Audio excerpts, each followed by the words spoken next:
Hey what's up guys, this is me Lakshya Arora. स्वागत है आप सभी बच्चों का आज की क्लास के अंदर। तो आप लोग थंबनेल देख करके आए कि भाई मैम हम लोगों को कराने वाले हैं किसी भी नंबर की टेबल कैसे प्रिंट कराई जा सकती है। यानी यूजर ने 2 एंटर कर दिया तो 2 की टेबल एंटर हो जाएगी, और 5 किया तो 5 की टेबल, 10, 50 जो भी नंबर यूजर एंटर करेगा उसकी टेबल प्रिंट होने वाली है।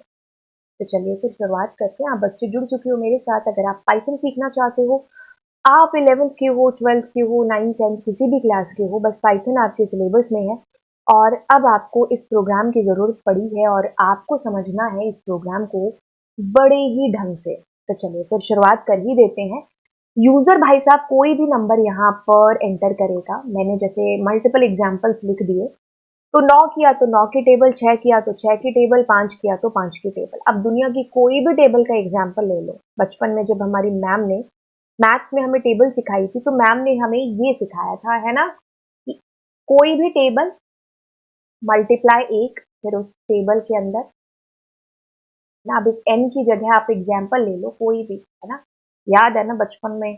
चलो खैर आप लोग तो नहीं, हम लोगों को तो क्या होता था, लास्ट पीरियड जो हमारा होता था, है ना, उसमें पूरे स्कूल को एकदम बाहर बिठा देते थे। फिर एक बच्चा सामने जो है बोलता था, मतलब मैं तो खैर हिंदी मीडियम से पढ़ी हूँ, है ना, तो ऐसे बोलते थे दो एकम दो, है ना, दो एकम, फिर हम लोग बोलते थे दो, दो दूने, फिर बोलते थे चार, है ना। तो मतलब ऐसे, है ना। हाँ, तो बस वही वाला फंडा हम लोग यहाँ पर है जो अपनाएंगे। बात सिर्फ इतनी सी है, उस टाइम पर हम टेबल सीखते सीखते ये चीजें किया करते थे, बट अब हम इसको प्रोग्रामिंग के अंदर करेंगे तो वही फंडा अपना रहे होंगे। कहने की बात ये है। तो आपने दो चार एंटर जो भी एंटर किया, है ना, दुनिया की टेबल ऐसे ही तो होगी। कोई भी टेबल आप एग्जाम्पल ले लो यार, ना, बस ये दो की जगह कुछ और हो जाएगा। तो एक बार पूरा लिखने दो मेरे को। तो मतलब मैं आपको यहाँ पर बस लॉजिक को पकड़ना सिखा रही हूँ। ठीक है, कि लॉजिक अगर समझ में आ गया ना, फिर चाहे टेबल प्रिंटिंग का प्रोग्राम हो या फिर कोई भी प्रोग्राम क्यों ना हो, आप हर एक प्रोग्राम को कर सकते हो। अब एक बात इसके अंदर आप नोटिस करिए, वो नोटिस करने वाली कुछ ये है कि दुनिया की, मैंने कहा ना, कोई भी टेबल ऐसे ही है जो होगी। बस ये जो है ना टू, जो यूजर एंटर करेगा, मतलब अगर मुझे 5 की टेबल चाहिए तो मैं सेम करूंगी ना, 5 1 जा 5, 5 2 जा 5 3 जा, है ना। मुझे 10 की टेबल चाहिए तो 10 1 जा 10 2 जा। तो मतलब यहाँ पर जो आपकी डिजिट है ना, जो यूजर एंटर करेगा वो चेंज होगा। तो मतलब इसको हम एन मान लेते हैं कि ये कुछ भी हो सकती है ना। अब multiply one, n multiply two, n multiply three, n multiply four and so. बस इसका एक आंसर है जो आपको चाहिए। प्रोग्रामिंग की तरफ मत भागो, सबसे पहले उसको समझो कि हम लोग क्या करने वाले हैं। ठीक है, किस तरीके से हम लोग उसको करेंगे, ये चीज पर ज्यादा फोकस है जो हमारा होना चाहिए।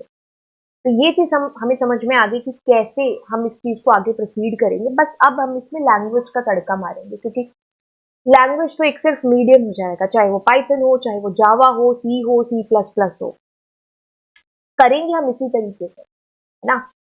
अब देखिए क्या है, ये तो नंबर यूजर एंटर करेगा। कोई भी नंबर मैंने कहा तो इसको हम एन मान लेते हैं। पाइथन की बात करें तो हम इंटीजर इनपुट करेंगे।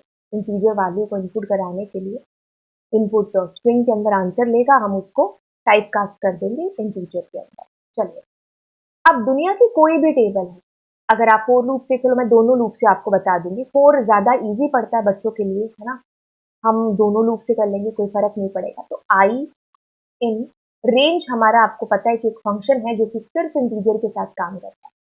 इस लूप को मुझे कहां से कहां तक चलाना है भाई, 1 से लेके 11 तक। ऐसा क्यों मैम? क्योंकि मैं 1 से इसको 10 तक चलाने वाली हूँ। तो जो आप इसके एंड में रखते हो ना, ये ठीक उससे एक पहले ही रुक जाता है। तो 1 to 10 तक हमारा लूप है जो चलने वाला है। तो मतलब ये जो मेरी वैल्यू है, जिसको मैं और कलर करके हाईलाइट कर देती हूँ, ये ये मेरा आई है जो होने वाला है। तो मतलब आई की वैल्यू 1 से शुरू और 10 पर खत्म, जो हमें यहाँ पर चाहिए। और एन हम ऑलरेडी यूजर से है जो मांग चुके हैं। हाँ, ठीक है। हाँ, ये भी पेन भी हो ना कि लातों की भूत बातों से नहीं मानते, है ना। तो ये भी आजकल बड़े नाटक कर रहा है, चलता नहीं है। तो ये पता है कब चलता है? जब इसको जोर से फेंकती है ना। मुझे भी पता है खराब हो जाएगा, पर क्या करूं, इसके बिना चलता ही नहीं है। चलो खैर आगे चलते हैं। तो अब हम क्या कर रहे हैं, प्रिंट करा रहे हैं। ठीक है, क्या करा रहे हैं, प्रिंट एन, जो कि यूजर ऊपर एंटर कर चुका है, मल्टीप्लाई आई। बस इतनी सी बात हो गई, रात यही करना था हमको। वाइल के अंदर कैसे करेंगे, आपको 4 आ गया तो वाइल में कुछ नहीं है, क्योंकि हर लूप कंडीशन पर चलता है कि आपको स्टार्ट कहाँ से करना है, आपको एंड कहाँ पर करना है, और वहां तक पहुंचने के स्टेप, चाहे 4 हो चाहे वाइल हो, आपको इन चीजों को ध्यान में रखना है ना। इसी चीज को वाइल में कैसे करेंगे, उसके लिए हम बढ़ते हैं। पहले हम एक काम करते हैं कि हम लोग 4 से पहले ट्राई कर लेते हैं यहाँ पर। जैसे कि इंटीजर इनपुट हमें लिखना है, क्योंकि हम स्ट्रिंग की वैल्यू को कन्वर्ट करा रहे होंगे जिसमें इंटीजर में। ठीक है, अब लूप चलाएंगे, आई इन रेंज फंक्शन का इस्तेमाल करेंगे और 11 तक हम अपने लूप को चला देंगे। प्रिंट कराएंगे, और प्रिंट में हमें क्या चाहिए, प्रिंट में हमें चाहिए n मल्टीप्लाई आई, और हम यहाँ पर फॉर्मेट फंक्शन के थ्रू हमें चाहिए यहाँ पर n मल्टीप्लाई हमारे पास आई और इज इक्वल्स टू यही, है ना। तो अब एक काम करते हैं, इसको करते हैं एग्जीक्यूट, और जैसे मैंने 2 की टेबल डाली यहाँ पर, तो इस तरीके से आपके पास में आंसर आता है ना। अब जैसे फॉर एग्जाम्पल मैं क्या कर रही हूँ, 5 कर रही हूँ, तो 5 की टेबल आ गई, है ना। बिल्कुल, अब मैंने कहा 78, है ना। अब लगे हाथ तो चलो 78 की टेबल भी देख ही लेते हैं। तो चलो फिर ठीक है, ये आंसर आपके पास में आ गया। अब इसी चीज को कैसे हम वाइल के थ्रू कर सकते थे, मैंने कहा ना, स्टार्ट एंड और स्टेप, ये तीनों चीजें इंपॉर्टेंट है। ठीक है, तो अब मैं क्या करूंगी, इसको करते हैं यहाँ पर कॉमेंट आउट। ठीक है, तो जैसे मैंने कहा स्टार्ट एंड और स्टेप, 3 चीजें हैं। आई को शुरू किया, और while less than is equal to 10। ठीक है, आप लेस देन 11 भी कर सकते थे। इस पूरी लाइन को अब मैं कॉपी करने वाली हूँ। ठीक है, और आई की वैल्यू को प्लस प्लस भी तो करना है।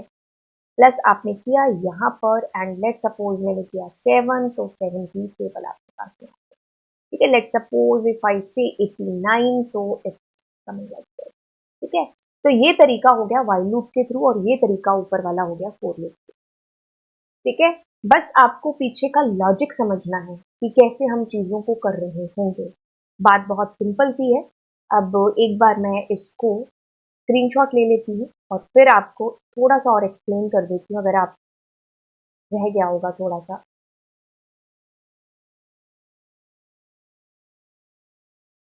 ठीक है, इसको समझ लेना ज्यादा जरूरी है। तो देखिए, अब अगर हम फोर लूप की बात करेंगे, तो ये 1 से लेकर के 10 तक चलने वाली है, किसकी, आई की वैल्यू, है ना। तो हम क्या करेंगे यहाँ पर, n मल्टीप्लाई आई, तो n हमारा क्या है, जो भी यूजर ने डाला है। तो इस तरीके से आपके पास में यहाँ पर आंसर है जो आ जाएगा। ठीक है, तो उसमें जो भी प्रिंट होगा, जो भी मल्टीप्लाई करके आंसर आएगा, मतलब 2 की टेबल, वही चीज इसके थ्रू हो रही है, वाइल के थ्रू, है ना। बहुत सिंपल है, दोनों में एक ही लॉजिक है जो मैंने अप्लाई किया है। ठीक है, तो ये रहा हमारा प्रोग्राम। अब हम आपको मिलते हैं अगली क्लास के अंदर, अगले प्रोग्राम के अंदर। तो thank you so much, channel को जरूर सब्सक्राइब कर दीजिएगा, दोस्तों के साथ में शेयर कर देना, घर पे जितने भी डिवाइस हैं सबके साथ में सब्सक्राइब का बटन ही तो प्रेस करना है। बाय, मिलते हैं अगली क्लास में।